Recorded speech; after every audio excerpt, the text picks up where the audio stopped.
नमस्कार सभी को, जय माता दी। स्टडी चैनल योर सक्सेस में आप सभी का स्वागत है। आशा करती हूँ कि आप सभी घर पर होंगे और सुरक्षित होंगे। इस चैनल को अपना ही चैनल समझिए।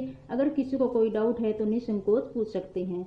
वीडियो में सुधार की गुंजाइश नजर आती है तो आप कमेंट सेक्शन में अपना सुझाव डालें। जिनके मन में ये धारणा है कि साइकोलॉजी कठिन है, टेंशन लेने की कोई जरूरत नहीं है, हम इसे एकदम बिना बोझ के आराम से ट्रिक के साथ करेंगे।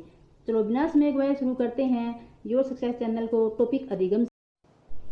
नमस्कार, आज हम करेंगे शिक्षा मनोविज्ञान का टॉपिक अधिगम, जो बहुत ही महत्वपूर्ण टॉपिक है और इस टॉपिक से हर एग्जाम में क्वेश्चन पूछे जाते हैं। इस टॉपिक को हम 0 लेवल से शुरू करेंगे, एकदम आसान तरीके में और सरल भाषा में। ये टॉपिक अगर आप समझ जाओगे तो बाकी टॉपिक जो है समझने में बहुत आसानी होगी। अधिगम क्या है, पहले हम इस कॉन्सेप्ट को अच्छी तरीके से समझेंगे, उसके बाद इससे बनने वाले महत्वपूर्ण प्रश्न करेंगे। अधिगम, अधिगम का अर्थ क्या है? हम दैनिक जीवन में नया नया अनुभव प्राप्त करते हैं और इन अनुभवों के द्वारा अपने व्यवहार में परिवर्तन या परिमार्जन करते हैं। इस परिवर्तन और परिमार्जन को ही अधिगम या सीखना कहते हैं। यानी कि अधिगम का शाब्दिक अर्थ है सीखना। व्यवहार में वांछित परिवर्तन ही अधिगम है। अधिगम का अर्थ सीखना, व्यवहार में परिवर्तन करना भी है, और अधिगम का अर्थ व्यवहार में वांछित परिवर्तन और स्थायी परिवर्तन भी है। अधिगम का अर्थ सीखना, ये जो है अधिगम का संकुचित अर्थ प्रकट करता है। व्यवहार में परिवर्तन विस्तृत अर्थ देता है। व्यवहार में परिवर्तन किस कारण से आता है? अभ्यास, प्रशिक्षण, अनुभव के द्वारा। दूसरा कारण बीमारी, थकान, मूल प्रवृत्ति, संवेग, मादक पदार्थ, परिपक्वता। इन सब के कारण भी जो है व्यवहार में परिवर्तन आता है, लेकिन इनके कारण जो परिवर्तन आता है वो स्थायी नहीं होता, अस्थायी परिवर्तन आता है।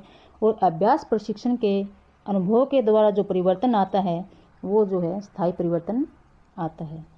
और व्यवहार में स्थायी परिवर्तन ही अधिगम कहलाता है। आई होप कि आपको अधिगम का अर्थ समझ में आ गया होगा। मैं एक एग्जाम्पल देती हूँ और अच्छी तरह से समझ में आ जाएगा।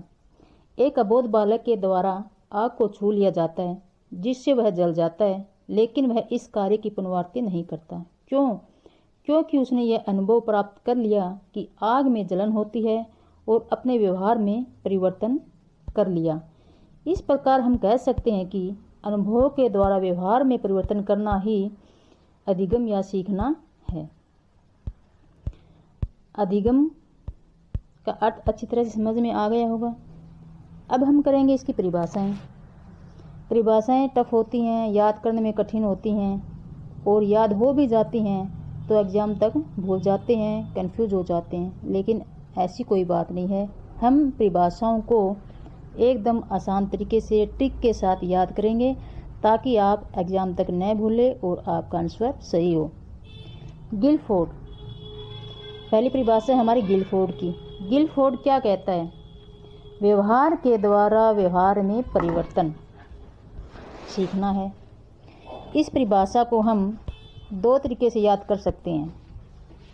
एक तरीका तो ये है कि व्यवहार के द्वारा व्यवहार में परिवर्तन, कीवर्ड याद करो कि व्यवहार के द्वारा व्यवहार में परिवर्तन, गिलफोर्ड। दूसरा तरीका यह है कि गिलफोर्ड, गिल से इमेज करो गाल, फोर्ड से फोड़ना। यानी कि 2 बच्चे खेल रहे हैं, एक बच्चे ने दूसरे बच्चे के गाल पर थप्पड़ मारा तो दूसरे के व्यवहार में क्या होगा? परिवर्तन होगा। उसको गुस्सा आएगा, वो भी उसके गाल पर थप्पड़ मारेगा। तो हो गया ना व्यवहार के द्वारा व्यवहार में परिवर्तन। गिल फोड़, गाल फोड़ना, व्यवहार के द्वारा व्यवहार में परिवर्तन। आई होप कि आपको ये परिभाषा याद हो गई होगी। ये ट्रिक सिर्फ आपको याद कराने के लिए ही है कि इमेज करो गिल से गाल फोड़ना और व्यवहार में परिवर्तन हो गया। गेट्स, हमारी अगली परिभाषा है गेट्स की। गेट्स क्या कहते हैं? अनुभव व प्रशिक्षण के द्वारा अपने व्यवहार में परिवर्तन करना सीखना है। इसे भी आप 2 तरीके से याद कर सकते हैं, अनुभव प्लस प्रशिक्षण, गेट्स। दूसरा तरीका ये है कि गेट्स, इमेज करो गेट्स। गेट्स मीन्स क्या होता है? प्राप्त करना। आप कोई लक्ष्य प्राप्त करते हो तो कैसे प्राप्त करते हो? अनुभव व प्रशिक्षण के द्वारा तो प्राप्त करते हो। तो ये भी परिभाषा हमारी जो है याद होगी। गेट्स मीन्स प्राप्त करना, अनुभव और प्रशिक्षण के द्वारा हम अपने लक्ष्य या मंजिल को हासिल करते हैं।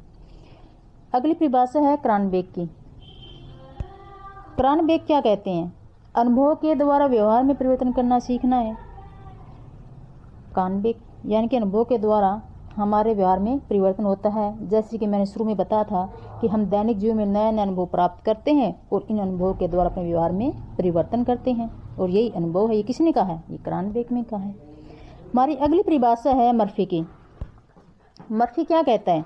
व्यवहार और दृष्टिकोण दोनों में परिवर्तन ही सीखना है। इसे भी आप दो तरीके से याद कर सकते हैं। एक तरीका तो ये है व्यवहार और दृष्टिकोण दोनों में परिवर्तन, मर्फी। दूसरा तरीका ये है कि मर्फी से इमेज करो कि बर्फ़ी क्या है? एक मिठाई है। मिठाई सामने हो तो हमारे व्यवहार और दृष्टिकोण दोनों में क्या होता है? परिवर्तन होता है। हमारी अगली परिभाषा है वुडवर्थ की। वुडवर्थ क्या कहता है? नवीन ज्ञान और नवीन प्रतिक्रियाओं को प्राप्त करने की प्रक्रिया सीखना है। इसको हम कैसे याद करेंगे? नवीन ज्ञान प्लस नवीन प्रतिक्रिया, वुडवर्थ। दूसरा हम इस तरीके से याद कर सकते हैं, वुडवर्थ इमेज करो would means good earth, good मतलब अच्छा अर्थ। हम अच्छा अर्थ कैसे प्राप्त करेंगे? नवीन ज्ञान और नवीन प्रतिक्रियाओं से ही अच्छा अर्थ मिलता है। गुड अर्थ, नवीन ज्ञान और नवीन प्रतिक्रियाएं। हमारी अगली परिभाषा है करो एंड करो की। करो एंड करो क्या कहता है? ज्ञान, आदतों और अभिव्यक्तियों का अर्जन सीखना है। इसमें हमें 3 वर्ड यूज करने हैं। 3 शब्दों को याद करें, ज्ञान, आदत और अभिव्यक्ति। करो एंड करो। आई होप कि आपको ये परिभाषाएं आसानी से समझ में आ गई होगी और अब आप इसको नहीं भूलोगे। हमारा अगला बिंदु है अधिगम की प्रकृति विशेषताएं। अधिगम का अर्थ और परिभाषाएं हमने की। अब हम करेंगे अधिगम की क्या विशेषताएं हैं। अधिगम क्या है? अधिगम क्या है? जीवन पर्यंत चलने वाली प्रक्रिया है। अधिगम एक परिवर्तन है, और परिवर्तन किसमें? व्यवहार में।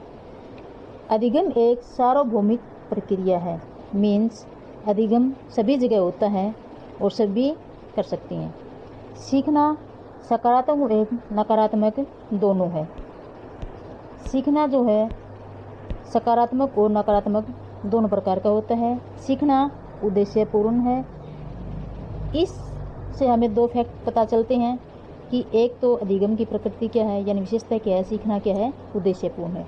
दूसरा ये किसने किया है? ये मैस्लो ने बल दिया है। अधिगम क्या है? व्यक्तिगत एवं सामाजिक दोनों है। अधिगम व्यक्तिगत एवं सामाजिक दोनों प्रकार से होता है। सीखना विवेकपूर्ण है। अधिगम उद्दीपन और अनुक्रिया के मध्य संबंध स्थापित करने की प्रक्रिया है। सीखना समस्या समाधान प्रक्रिया तथा आवश्यकताओं को पूर्ति करने की प्रक्रिया है, यानी कि जब हम कुछ सीखते हैं तो हम समस्या का समाधान की प्रक्रिया और आवश्यकता की पूर्ति होती है। सीखना सक्रिय प्रक्रिया है। अधिगम समायोजन प्रक्रिया है। अधिगम स्थायी होता है। अधिगम प्रक्रिया है, न कि परिणाम।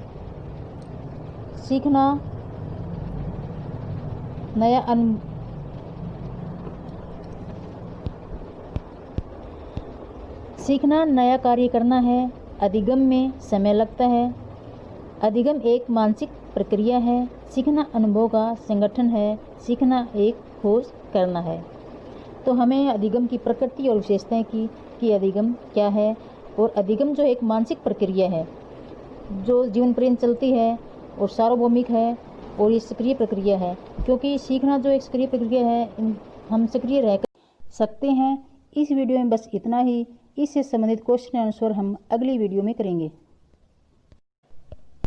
अगर आपको ये वीडियो पसंद आए तो लाइक करना और दोस्तों की मदद के लिए शेयर करना मत भूलना, और वीडियो के लिए सब्सक्राइब करें, बेल आइकन दबाना न भूलें।